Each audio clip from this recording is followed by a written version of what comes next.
అందరికీ నమస్కారం. నా పేరు గొండ్యాల రాఘవేంద్ర శర్మ. పాలమూరు బ్రాహ్మణ సేవా సమితి ప్రతినిధిగా మరియు బాస్ ప్రతినిధిగా ఇక్కడ మాట్లాడుతూ ఉన్నాను. గత 3 రోజుల క్రితం పెద్దలు మందకృష్ణ మాదిగ గారు చేసేటటువంటి వ్యాఖ్యలు బ్రాహ్మణ సమాజాన్నే కాదు, హిందూ సమాజాన్ని కూడా తీవ్రంగా బాధించాయి.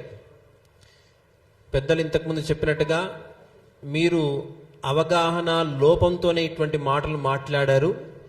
తప్పకుండా ఈ మాటలు మీరు వెనక్కి తీసుకోవాలని బ్రాహ్మణ సమాజం అంతా కూడా డిమాండ్ చేస్తూ ఉంది. దాంతోపాటుగా బ్రాహ్మణులే అర్చకులుగా ఉండాలా, బ్రాహ్మణులే పురోహితులుగా ఉండాలా, వీరికి ఇది పెటెంట్ హక్కు అన్నారు. సమాజంలో మీరు ఒక్కసారి తిరిగి చూస్తే, ఒక్కసారి మా పాలమూరుకి రండి. పాలమూరులో ఉన్నటువంటి సుప్రసిద్ధ క్షేత్రాలు మన్యంకొండ, బీచ్పల్లి, కురుమూర్తి, కందూరు, ఇట్లాంటి అనేక క్షేత్రాల్లో బ్రాహ్మణేతరులే అర్చకులుగా ఉన్నారు. ఇది నేను చెప్పే మాటలు కాదుగా, చక్కగా మీకు గవర్నమెంట్ కూడా, మీకు ప్రభుత్వం కూడా మీకు ఆ తగినటువంటి సమాచారం ఇస్తుంది. దయచేసి ఇట్లాంటి మాటలు మాట్లాడేటప్పుడు దాంతోపాటుగా ఇంకొక మాట మీరు మాట్లాడారు. సనాతన ధర్మమే గొప్పదే అయితే ప్రపంచమంతా ఎందుకు వ్యాపించలేదు, క్రిస్టియన్ లాగా ముస్లిమ్స్ లాగా ఎందుకు వ్యాపించలేదు అని మీరు ప్రశ్నించారు. ఎస్, సనాతన ధర్మం గొప్పది కాబట్టే వ్యాపించలేదు. మేము మదర్ తెరిసా లాగా నేను సేవ చేస్తానని వచ్చి లక్షలాది మందిని మేము మతాంతీకరణ చేసుకోలేదు. మేము ఇతర మతాల్లాగా బెదిరించో ఇంకో రకంగా చేసో మనం చూసాం. వెనకటి నుంచి ఎంతో మంది తురస్క రాజులు బ్రాహ్మణ జాతిని నిర్వీర్యం చెయ్యాలి అని ఇప్పటికీ మేవాడ్ లాంటి ప్రాంతంలో బ్రాహ్మణులు ఊచకోత కోస్తే ఇప్పటికీ అక్కడ మేవాడ్ ప్రాంతంలో దీపావళి జరుపుకోరు. కాశ్మీర్ పండితుల సంగతి ఏంటి? ఇట్లాంటి అనేకమైనటువంటి బ్రాహ్మణ సమాజం దేశం కొరకు, ధర్మం కొరకు ఎంతో త్యాగం చేసింది. ఒక్కసారి మీరు స్వతంత్ర ఉద్యమాన్ని గమనిస్తే చాలు. బాలగంగాధర్ తిలక్ ఇట్లాంటి వ్యక్తులు చాలా మంది అనేకమైనటువంటి విషయాల్లో ఉద్యమాలు చేశారు, వితంతు ఉద్యమాలు చేశారు. దాంతోపాటుగా సతీ సహగమనం నుంచి ఉద్యమం, అంటే ప్రపంచంలో కానీ దేశంలో కానీ ఎక్కడైనా కూడా ఇది వ్యతిరేకమైనటువంటిది, ఇది కరెక్ట్ కాదు అని అనిపిస్తే దానికి తగ్గట్టుగా వ్యతిరేకంగా దానికి బ్రాహ్మణులే పనిచేశారు. మీరు మావోయిస్టు ఉద్యమం చూసినా, ఇటు సిపిఐ లాంటి ఉద్యమాలు చూసినా, ఇటు ఏ రకంగా ఆధ్యాత్మిక విప్లవం చూసినా, నాస్తికము ఆస్తికము అన్ని రకాల విప్లవాల్లో బ్రాహ్మణులు ముందరగా ఉన్నారు. ఇది బాగా మీరు గమనించాలి. బ్రాహ్మణుడి త్యాగం వెలకట్టలేనటువంటిది. అద్భుతమైనటువంటి సేవ, దేశానికి సేవ చేసినటువంటి గొప్ప జాతి బ్రాహ్మణ జాతి. ఆనాటి కాలంలో తక్షశిల లాంటి విద్యాలయాలన్నింటినీ కూడా తగిలేస్తుంటే, మొత్తంగా అక్కడ ఉన్నటువంటి గ్రంథాలన్నీ తగలబెట్టేస్తుంటే, తన మస్తిష్కంలో ఆ వేద విద్యను శాస్త్ర విద్యనంతా కూడా నింపుకొని ముందు తరానికి అందించినటువంటి ఏకైక జాతి ఏది అంటే అది బ్రాహ్మణ జాతి మాత్రమే. ఈరోజు మనం ఒక దేవుడికి దండం పెడుతున్నాం, ఒక దేవుడికి ధ్యాన శ్లోకం చెప్తున్నాం, ఏదో ఒక యాగం చేస్తున్నామంటే మేము చేసినటువంటి ఆ త్యాగము.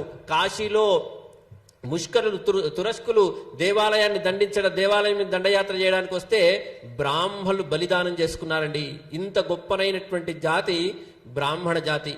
ఈ బ్రాహ్మణ జాతి ఔన్నత్యం తెలుసుకోకుండా, బ్రాహ్మణ జాతి గురించి తెలుసుకోకుండా పురోహితమే కానీ అర్చకత్వమే కానీ మీరొక్కరే చేస్తారు అనడం నిజంగా అవివేకం. ఇది మీలాంటి పెద్దలు మాట్లాడేటువంటి మాటలు కావు. మాదిగ ఉద్యమాన్ని ఉవ్వెత్తున తీసుకొని వచ్చి భారత ప్రధానిని కూడా మెప్పించి మీరు మీ సఫలీకృతమయ్యారు.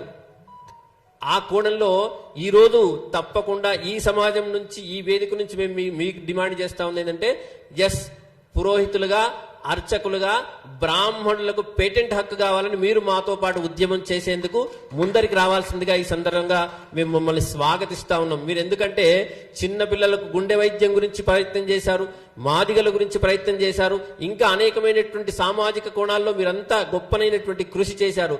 ఇది కూడా బ్రాహ్మణ జాతి దేశం మొత్తంలో మ్యాక్సిమంగా ప్రయత్నం చేస్తే ఒక 3% ఉండదు, 4% ఉండదు. ఆ 3% లేని జాతి మీద ఒకసారి ఐలయ్య మొత్తుకుంటాడు, ఒకడు ఇంకోటి పాట రాసి బాపనోడు బాణపొట్ట ఏందిరాన్ని వాడు తోడు మొత్తుకుంటాడు, ఇంకోటి ఇంకో రకంగా మొత్తుకుంటాడు. ఎందుకు మీకు ఇంత ద్వేషం? బ్రాహ్మడు సర్వే జనా సుఖినో భవంతు అనే మాట్లాడాడు తప్పించి ఏ రోజున ఎవరిని హింసించలేదు, కించపరచలేదు. కాబట్టి దయచేసి ఈ వేదికగా మేమందరం కూడా మిమ్మల్ని కోరుతా ఉన్నాం, బేషరతుగా మీ వ్యాఖ్యల్ని వెనక్కి తీసుకోండి. లేని పక్షంలో ఖచ్చితంగా ఇది తీవ్రమైనటువంటి ఉద్యమం దిశగా, ఎందుకంటే బ్రాహ్మణ జాతి తనను తాను రక్షించుకోవడానికి, తను రక్షించుతూ హిందూ జాతిని కూడా రక్షించడానికి ఒక ప్రయత్నంలో ఇది పెద్ద ఉద్యమం మీరే వేసినటువంటి మొదటి అడుగుగా అవుతుంది. కాబట్టి దయచేసి ఇక్కడి నుంచి మేము మీకు డిమాండ్ చేస్తా ఉన్నాం, మా మీద, హిందూ సమాజం మీద మీరు వేసినటువంటి ఈ వ్యాఖ్యలను వెనక్కి తీసుకోవాల్సిందిగా కోరుతూ, దాంతో పాటుగా అనేకమైనటువంటి విషయాలు మీరు తప్పుగా మాట్లాడి ఉన్నారు, అవన్నీ కూడా ఒకసారి మీరు సరి చేసుకోండి. బ్రాహ్మణ జాతి ఔన్నత్యం చాలా గొప్పది. ఈరోజు రిజర్వేషన్ల పుణ్యమా అని ఎంతమంది పిల్లలు మేము చదువుకొని మాకు మార్కులు రాక, మాకు ఉద్యోగాలు రాక, మేము చదువుకోలేక చచ్చిపోతున్న పిల్లల్ని మేము కన్నులారా చూస్తూ ఉన్నాం. 90%, 95%, 99% మార్కులు వచ్చినా వీడికి ఉద్యోగం రాక, పై సీట్లు రాక అవస్థ పడుతూ పిల్లలు ఎంతో మంది ఆత్మహత్యలు చేసుకున్నారు. వాళ్ళందరికీ ఎవరు మూల్యం చెల్లించాలి? కాబట్టి దయచేసి ఈ ప్రయత్నంలో మీరందరూ కూడా తప్పకుండా మీ వ్యాఖ్యలు వెనక్కి తీసుకుంటారని కోరుతూ స్వస్తి. హిందూ మందిరాల్లో ముందు, హిందూ దేవాలయాల్లో కేవలం బ్రాహ్మణులనే పూజారులుగా చేసే వ్యవస్థ రద్దు కావాలి.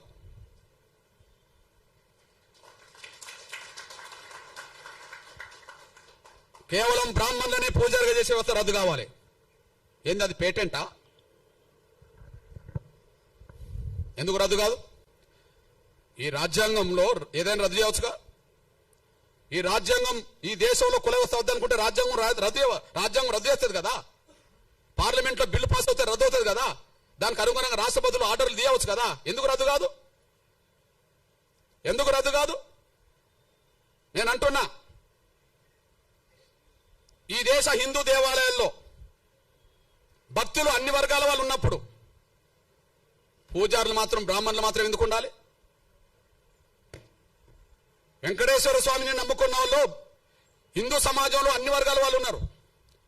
రాముణ్ణి నమ్ముకున్న వాళ్ళు హిందూ సమాజంలో అన్ని వర్గాల వాళ్ళు ఉన్నారు. ఓకే, కృష్ణుడిని నమ్ముకున్న వాళ్ళు, ఇతరులు నమ్ముకున్న వాళ్ళు అన్ని వర్గాల్లో ఉన్నారు కదా. దేవుడి దగ్గర, గర్భగుడి దగ్గర పూజా వృత్తి చేసే కాడ బ్రాహ్మణులు ఎందుకు ఉండాలి? వాళ్ళు ఏమైనా దైవదూతలా?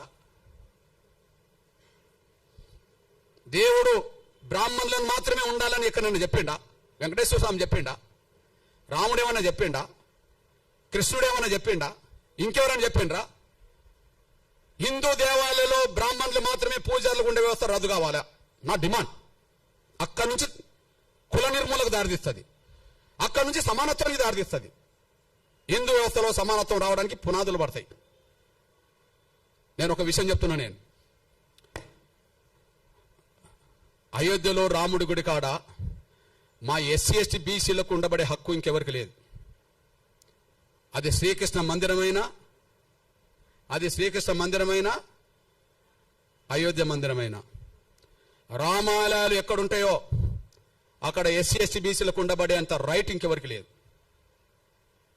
ఓకే, నేను సాక్ష్యం చెప్తున్నా. మనం రామరాజ్యం గురించి మాట్లాడతాం.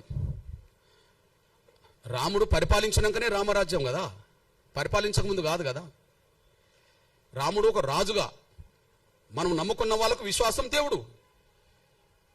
ఆయన భౌతికంగా వ్యక్తిగా జీవించాడు కాబట్టి ఒక రాజు, క్షత్రియ కులం, క్షత్రియ వంశం. రాముడు ఏ వంశం? క్షత్రియ వంశం, అంతే కదా. రాముడు ఏ వంశం? క్షత్రియ వంశం. ఓకే, నేనంటున్నా జై శ్రీరామ్ అని అందరం అంటాం అనుకో. రాముడి గొప్ప లక్షణాలు ఆయన పరిపాలన ద్వారా తెలిసినాయి కదా ఎక్కువ. రామరాజ్యం అని ఎందుకు అంటున్నాం?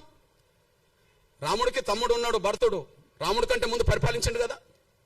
రాముడు అయోధ్యకు వచ్చినప్పుడు తండ్రి మాటకు, సవతి తల్లి మాటకు, పినతల్లి మాటకు కట్టుబడి ఉండి రాముడు అడవికి వచ్చాడు కదా, సీతను శ్రీమతి గారిని పట్టుకొని, తమ్ముడిని పట్టుకొని. అప్పుడు ఎవరు పరిపాలించిండ్రు? ఎవరు పరిపాలించరు కదా. మరి ఆయన పరిపాలించడు, రాముడు పరిపాలించడు.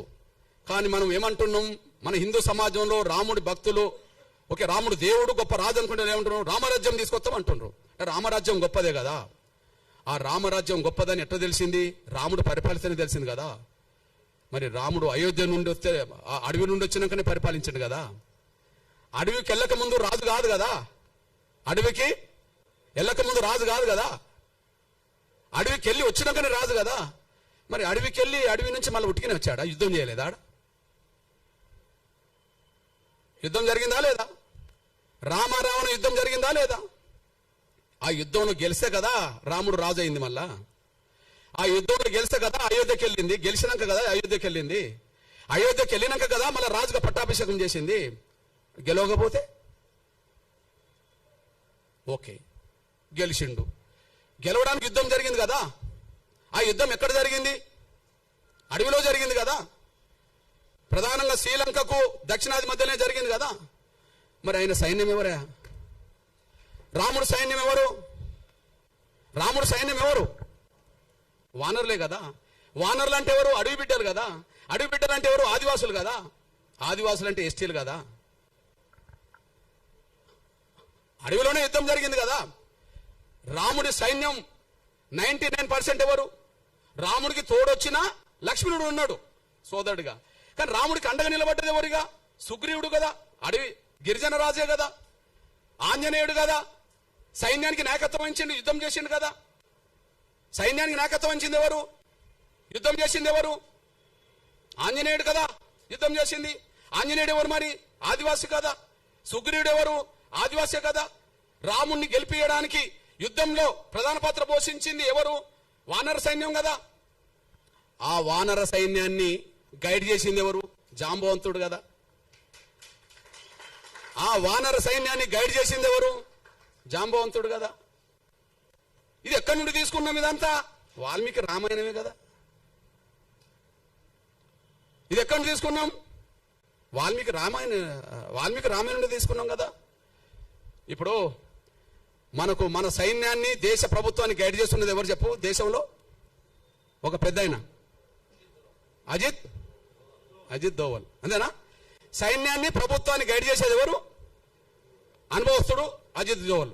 అజిత్ దోవల్ లాంటి పాత్ర రావణుడి యుద్ధ కాలంలో జాంబవంతుడు చేసిండని చరిత్ర ఉన్నది కదా.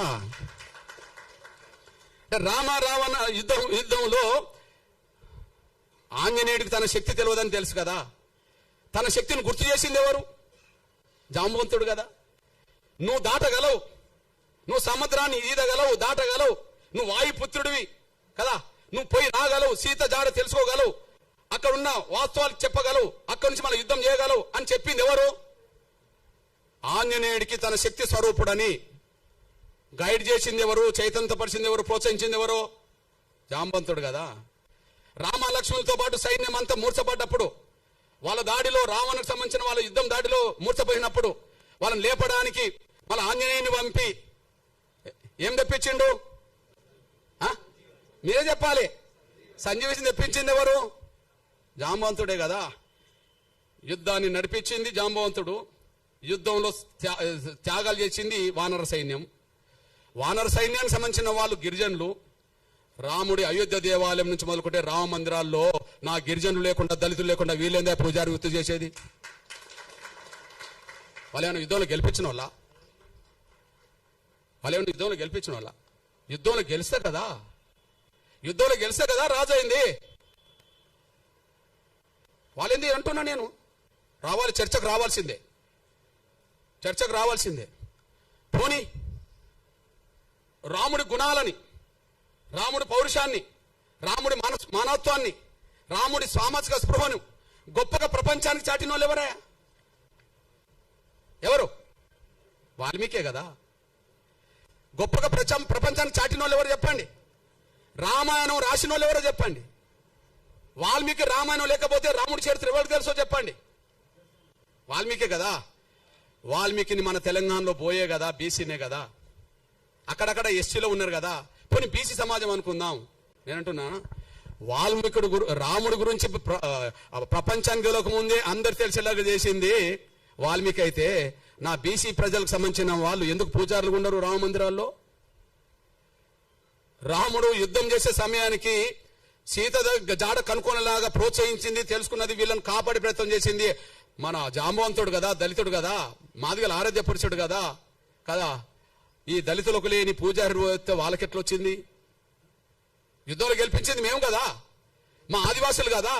రాముడు గురించి దేశానికి ప్రపంచానికి తెలిపేటట్టు చేసింది మా వాల్మీకి కదా. వాల్మీకిని బ్రాహ్మణులను ఒప్పుకోమనండి, జాంబవంతుడు మావాడని ఒప్పుకోమనండి, ఆంజనేయుడు మావాడే అని ఒప్పుకోమనండి. వాళ్ళు ఒప్పుకోరు కదా. వాళ్ళు ఎవరు మరి? ఆంజనేయ వారసత్వం వానరులు అవుతానేమో గిరిజనులు, జాంబవంతుడు అయితేనే దళితుడు మాదిగా, వాల్మీకి పోయా. మరి మాకు లేని స్వేచ్ఛ రామ మందిరాల్లో, మాకు లేని హక్కు రామ మందిరాల్లో, మేము పూజారులు కానప్పుడు యుద్ధం చేయడానికి మాత్రం మేము ఉపయోగపడాలా? యుద్ధం చేయడానికి ఉపయోగపడాలా? సావు బతుకులు ఉన్న వాళ్ళని కాపాడడానికి ఉపయోగపడాలా? యుద్ధంలో గెలిపించడానికి ఉపయోగపడాలా? చరిత్ర రాయడానికి ఉపయోగపడాలా? కానీ రామ మందిరాల్లో పూజలు చేయడానికి ఉపయోగపడమా మేము? మా దళితుల్లో, గిరిజనుల్లో, బలహీన వర్గాల్లో ఐఏఎస్ ఆఫీసర్లు అవుతాను కదా. ఈ దేశ రాష్ట్ర కేంద్ర ప్రభుత్వ సర్వీసులో ప్రధానంగా బ్యూరోక్రాట్స్ అంటే ఎవరంటారు? ఐఏఎస్ఏ కదా కదా. మరి దళిత గిరిజన వర్గాలకు చదువుకుంటే ఐఏఎస్లు అవుతాను కదా, పూజారులు గారా? పూజారులు గారా అంటున్నా నేను. అందువల్ల మీకు విజ్ఞప్తి చేస్తున్నా, రామ అవతారమే తర్వాత కృష్ణ అవతారంగా మారింది. రాముడు కృష్ణుడు వేరు కాదు కదా. రాముడి కాలంలో రాముడు, కృష్ణుడి కాలంలో కృష్ణుడు. కానీ రాముడే చెప్తాడు కదా, నేను మరో జన్మలో కృష్ణుడికి వస్తాడని చెప్పి. మన నమ్మకం, మన విశ్వాసం, మన నమ్మకం, మన విశ్వాసం. నేను అంటున్నా, కృష్ణుడు ఎవరా? కృష్ణుడు మా యాదవ, మా బీసీ బిడ్డే కదా. వరుసకు మాకు బావవుతాడు, వరుసకు మాకు బావవుతాడు కాదని చెప్పానండి. వరుసకు మాకు బావవుతాడు కాదని చెప్పానండి.